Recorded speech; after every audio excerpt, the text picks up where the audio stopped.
Halo, selamat pagi, selamat siang, selamat sore, atau selamat malam bagi para mahasiswa yang mengambil mata kuliah Teknik Penambangan Data di semester genap 2022-2023. Jadi pada hari ini saya membuat rekaman untuk perkuliahan pertemuan 1. Ini saya lakukan karena pada hari Rabu itu saya ada tugas ke luar kota, di luar negeri ya, Singapura.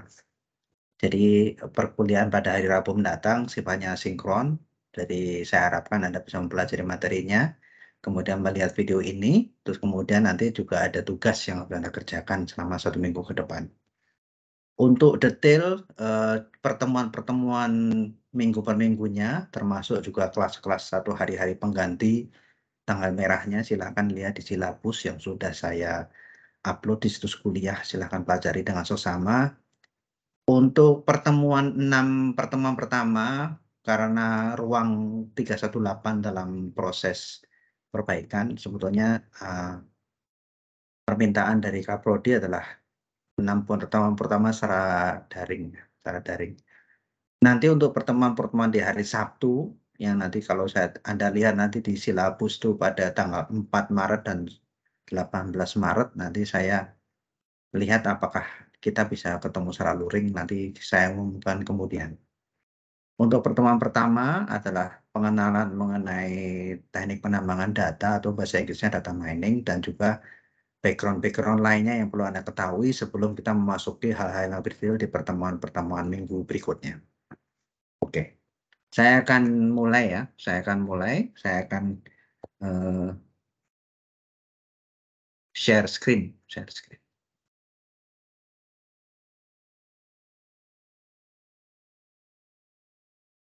Jadi materi kita hari ini adalah pengenalan mengenai temu pengetahuan atau ya data mining sebenarnya. Dan namanya itu macam-macam ya. Ada yang mengatakan penambangan data atau data mining, ada yang menamakannya temu pengetahuan atau knowledge discovery dan sebagainya. Nanti kita lihat mengapa itu bisa ada berbagai macam jenis penamaan ya. Tapi untuk mata kuliah kita memang namanya teknik penambangan data, atau kalau penambangan data berarti ya bahasa Inggrisnya adalah data mining. Ini referensi-referensinya, meskipun banyak yang sebetulnya agak lama, tapi kita juga nanti akan melihat ke referensi-referensi yang lebih terbaru ya. Nanti kita akan update sambil berjalannya waktu.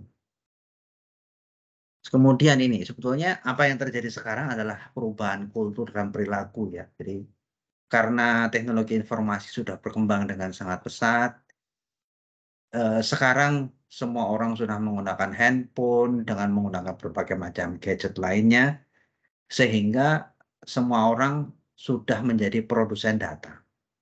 Jadi semua orang tuh sudah menjadi produsen data. Jadi kalau Anda lihat nanti misalnya Wikipedia, chat software kayak WhatsApp, Telegram, dan sebagainya, Instagram, Twitter, Facebook, dan sebagainya itu menghasilkan banyak sekali data per jamnya, bahkan mungkin per harinya ya, sangat banyak sekali. Nah, itu semua kan tersimpan ya, tersimpan dalam basis data atau bentuk-bentuk lain dengan sangat baik. Di dalam data-data tersebut seharusnya kita bisa menemukan sesuatu yang menarik yang bisa membantu dalam berbagai hal, misalnya untuk mempelajari pola konsumsi, pola melihat, pola belanja, mengambil keputusan dan sebagainya. Itulah yang karena sekarang komputer sudah semakin maju, komputasi sudah semakin kuat, maka kemungkinan untuk bisa mendapatkan informasi-informasi yang selama ini tersembunyi di data-data yang sangat besar itu menjadi terbuka. Jadi materi perkuliahan kita hari ini kita lihat basis data itu apa. Saya yakin Anda semua ini mata kuliah pilihan, sehingga seharusnya Anda sudah tahu ya, sudah diajarkan apa itu basis data. Terus kemudian kita melihat sebetulnya building block atau basis besar dari data mining atau dinamakan data warehouse atau gudang data. Intinya adalah di gudang data. Kalau kita bisa membangun gudang data yang baik, maka banyak pengetahuan atau knowledge yang kita bisa dapatkan dari tempat tersebut ya. Terus kemudian baru kita masuk ke data mining itu sendiri. Jadi apa itu? Nah ini kalau database saya yakin semua sudah paham ya. Anda sudah belajar, ada relational database system, kita sudah tahu ada berbagai macam software yang gratis maupun yang berbayar. Misalnya kalau yang gratis MySQL, MariaDB dan sebagainya ya, Postgre dan sebagainya. Kalau yang berbayar misalnya SQL Server, terus dan bermacam-macam lainnya ya, Oracle dan sebagainya. Ada yang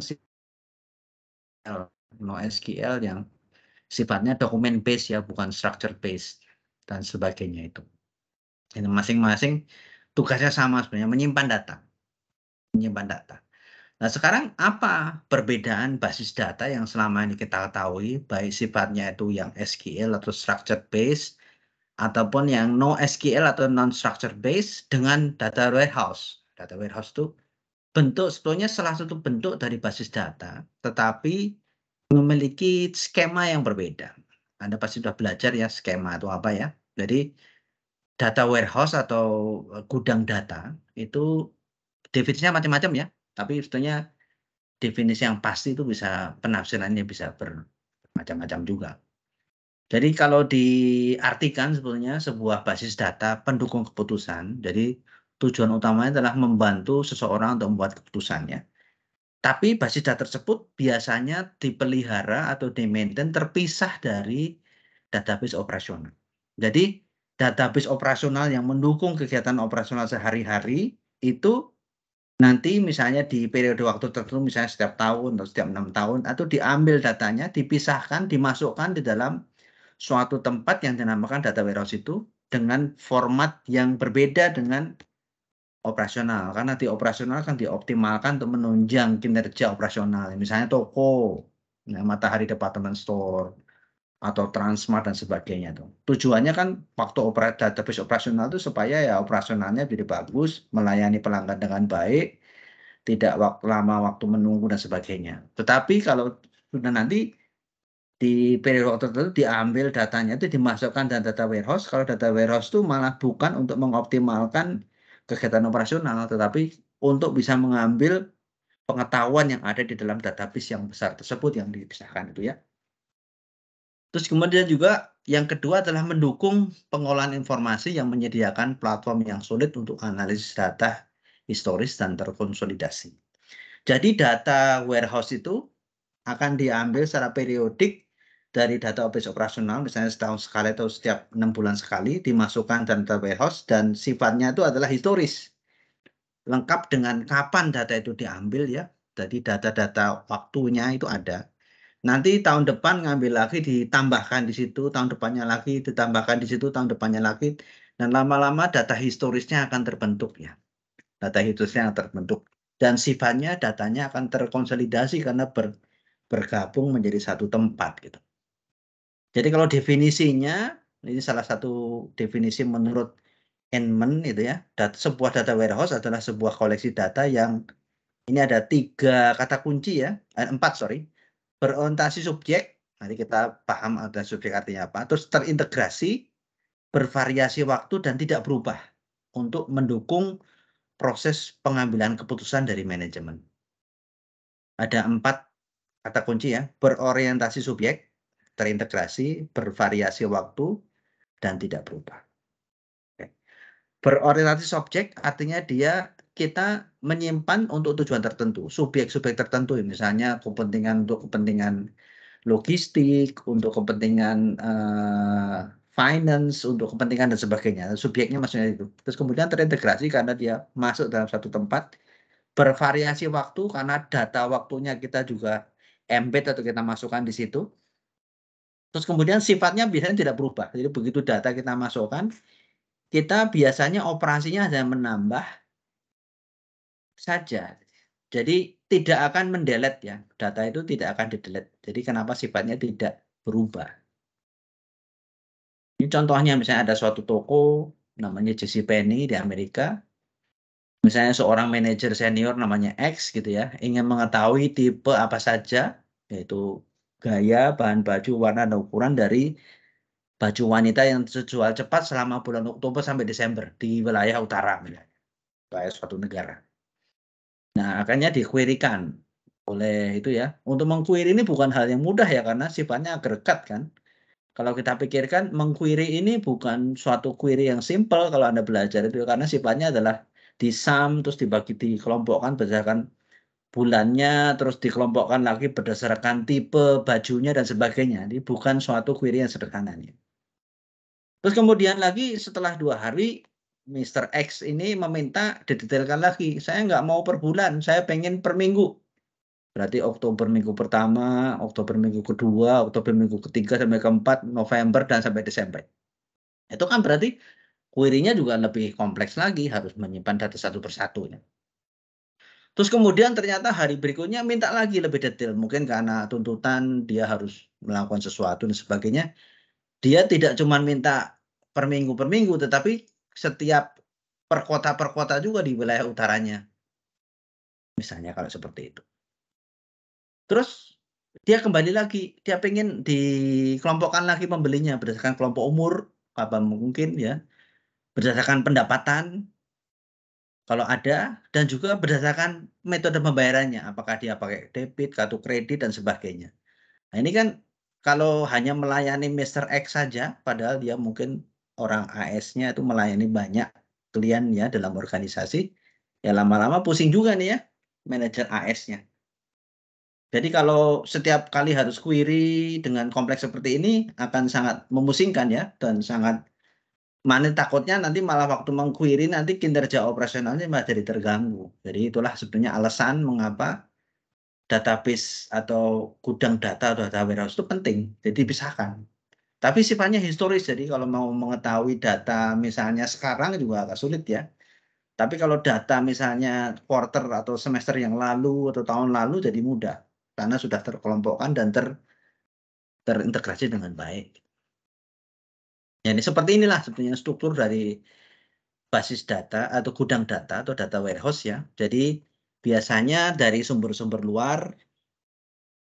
Yang penting sebenarnya database operasional diambil misalnya sepanjang tahun, kalau sekarang misalnya bulan Februari berarti sepanjang tahun 2022. Semua data dari 1 Januari 2022 sampai 31 Desember 2022 diambil semua, ditambah lagi data eksternal ya. Kadang-kadang kan ada data yang ini tidak tersimpan di sini, misalnya kurs dolar misalnya kan, kemungkinan harga jual dari produk kita tergantung pada kurs dolar. Nilai inflasi misalnya. Terus kemudian juga faktor-faktor lain nih, misalnya ada perubahan harga BBM, kenaikan listrik, dan sebagainya yang mungkin membantu di masa mendatang untuk menganalisa data ini ya. Biasanya proses yang dilakukan namanya ETLR ya, ekstrak, kemudian kita transform. Kalau sudah ditransform sesuai dengan format yang diinginkan, kemudian baru kita load, kita masukkan data warehouse, kemudian kita refresh. Karena datanya sudah ada data update baru, maka semua informasinya kita refresh dengan memasukkan data baru. Terus kemudian nanti datanya nanti setelah gudang data jadi, nanti bisa juga dibuat subset dari gudang datanya dinamakan data marts. Ini kayak Indomart, Alfamart itu kan versi kecil dari supermarket, ini juga sama. Ada data warehouse gudangnya. Nanti yang versi kecil dari gudang namanya marts, sesuai dengan subjeknya. Jadi kenapa dia subjek oriented ya. Misalnya data marts untuk orang logistik, data marts untuk orang marketing, data marts untuk orang supply, dan sebagainya. Dan nanti juga bisa dilakukan berbagai macam operasi di dalam data warehouse. Dia bisa dipakai untuk dinamakan OLAP server. Nanti bisa misalnya SQL server itu ada analisis service gitu ya. Dia bisa melakukan ini online analytical processing, atau juga dengan kegiatan-kegiatan lainnya ya. Terus kemudian nanti bisa menggunakan berbagai macam tools, bisa membantu kita dalam melakukan data mining misalnya. Data mining itu sebenarnya mencari pola-pola tersembunyi yang mungkin ketemu, yang memakai query biasa nggak bisa. Itu namanya data mining ya. Jadi dia tuh sangat pintar dalam mengetahui pola-pola tersembunyi.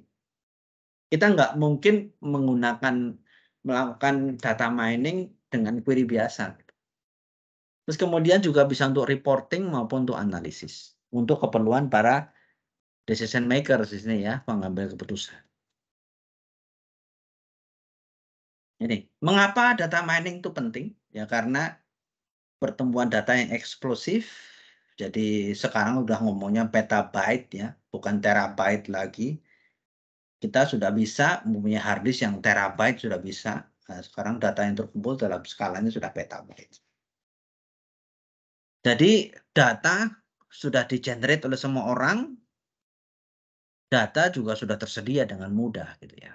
Jadi adanya perangkat pengumpulan data otomatis, sistem basis data yang sudah canggih, adanya website, masyarakat yang sudah mulai terkomputerisasi dan sebagainya. Terus kemudian terdapat banyak sumber data yang berlimpah, misalnya e-commerce, transaksi, web, bursa, dan sebagainya. Terus kemudian juga ilmu pengetahuan juga berkembang sehingga terciptalah berbagai macam sensor atau perangkat yang bisa menghasilkan data secara langsung gitu ya. Terus kemudian juga komunitas juga berkembang, juga mereka berbagi data.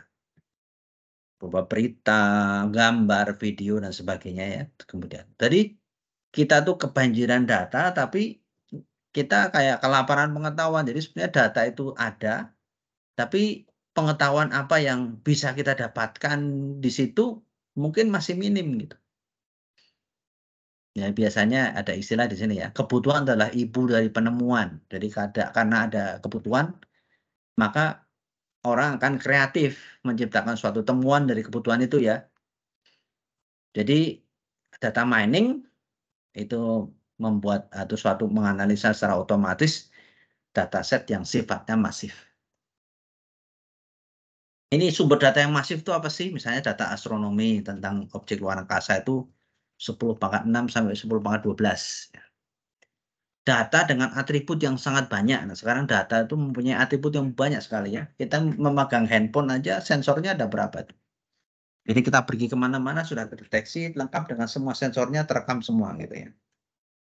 Terus kemudian juga ratusan variabel neurokam medis misalnya dan sebagainya, berbagai macam data lainnya yang bisa dikumpulkan dan sifatnya sekarang sudah sangat masif. Ini evolusi dari teknologi basis data. Jadi pada tahun 60-an tuh lebih ke arah koleksi data, kreasi data, kemudian database management system sudah mulai masuk, sudah mulai berkembang.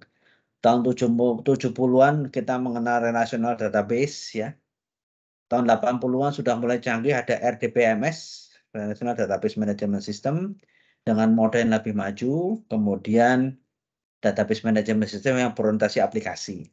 Terus kemudian tahun 90-an itulah muncullah data mining, data warehouse, basis data multimedia, dan basis data web, dan seterusnya. Terus kemudian tahun 2000-an, barulah ada manajemen aliran data, sudah mulai streaming, sudah mulai keluar ya, sudah mulai ada. Dan data mining sudah mulai berkembang. Terus kemudian ada teknologi web dan sistem informasi yang lebih mengglobal. Tahun 2010-an muncullah yang NoSQL yang cerita tadi, komputasi awan maupun sekarang sudah eranya sudah era kecerdasan buatan. Kalau nggak salah, kalau saya baca yang teknologi ChatGPT itu, untuk melatih modelnya, dia membutuhkan input sebanyak 170 billion data. Itu contohnya. Terus evolusi ilmu pengetahuan sendiri tahun sebelum 1600-an itu sifatnya empiris, jadi berdasarkan pengalaman gitu, oh kalau ini dikasih obat ini atau dikasih ini jadi bagus dan sebagainya direkam.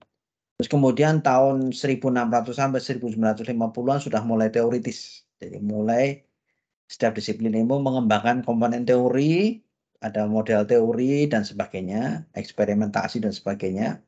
Tahun 50 sampai 60-an muncullah komputasi. Sudah mulai muncul komputasi, simulasi komputasi. Terus kemudian tahun 90-an barulah data science ya. Data science lah muncul sekarang. Sekarang sudah mulai ada juga prodi-prodi science data atau data science. Jadi mulai banjir data dari perangkat dan simulasi pengetahuan yang baru, kemampuan menyimpan dengan lebih baik, levelnya sudah petabyte, internet dan sebagainya, dan macam-macam lagi. Ini proses temu pengetahuan atau knowledge discovery dalam data mining ya. Dari pertama kali database yang biasa operasional itu di data clean, yang tadi ETLR tadi ya, extract, transform, load, dan kemudian refresh, dimasukkanlah dalam suatu data warehouse. Ini mendukung namanya data integration. Terus kemudian setiap data yang relevan sesuai dengan tujuannya, dibuatlah versi subsetnya. Data warehouse tersebut nanti dilakukan proses data mining, menemukan pola-pola evaluasi tertentu, sehingga dapatkanlah knowledge gitu ya. Jadi mungkin misalnya pertanyaan misalnya kayak kalau saya memiliki toko semacam Indomaret gitu ya. Kira-kira kalau saya jual produk A, saya harus jual produk apa supaya kalau di-combine orang akan lebih tertarik membeli. Jadi misalnya, apakah kalau saya menjual misalnya popok bayi gitu ya, apakah akan menjual juga kalau saya juga menjual susu formula bayi gitu. Apakah dia ada korelasinya langsung? Mungkin kita menduga ada, tetapi kita kan perlu verifikasinya ya, apakah benar atau tidak ya. Itu salah satu contohnya. Jadi kita bisa mengkorelasikan kalau ada produk A, apakah produk B akan laku juga? Apakah mungkin malah berkebalikan hubungannya dan sebagainya. Nanti kita akan melihat berbagai macam hubungan yang mungkin terjadi yang kita bisa eksplorasi menggunakan data mining. Jadi apa itu data mining? Jadi data mining itu adalah tentang pengetahuan dari data, ekstraksi dari pola-pola atau pengetahuan yang menarik. Menarik itu berarti non-trivial, berarti tidak kelihatan langsung ya, tidak. Terus implisit, jadi tidak terlihat langsung secara query, tidak diketahui sebelumnya dan secara potensial berguna. Jadi istilah data mining sebenarnya sebuah kesalahan istilah ya. Sebenarnya yang benar itu seharusnya adalah temuan pengetahuan ya, atau penambangan data. Data nggak perlu ditambang, adanya di situ ya. Tapi kita bisa menambang ilmunya sebenarnya ya, bukan datanya ya. Jadi nama alternatifnya biasanya temu pengetahuan, knowledge discovery, atau ekstraksi pengetahuan, analisis pola, analisis data atau pola, arkeologi data, data dredging, pemanenan data, business intelligence, dan sebagainya itu ya. Tapi ingat ya, tidak semua itu sebenarnya data mining. Kalau kita bisa mencari informasi hanya dengan query SQL biasa, maka kita tidak bisa mengklaim itu data mining ya. Kalau pakai query biasa bisa. Terus kemudian sistem pakar yang menggunakan pendekatan deduktif itu juga bukan masuk dalam kategori data mining. Jadi dari data kita melakukan proses data mining, nanti ketemu pola-pola. Kalau di data itu nanti ya kali ini biasanya dari sumber data yang berbagai macam sumber itu selama kita bisa kumpulkan, kemudian kita melakukan memprosesan ya. Kemudian kita integrasi dalam skema yang sama, dihasilkanlah data warehouse. Dari data warehouse sebagai kunci kita bisa mengeksplorasi ya, apakah hanya dengan pendekatan statistik biasa, atau kita bisa menggunakan query, tapi query-nya biasanya bukan menggunakan SQL standar, dan juga report-report tertentu. Nanti kita juga di samping eksplorasi data, kita bisa menggunakan data mining yang tujuannya untuk menemukan informasi.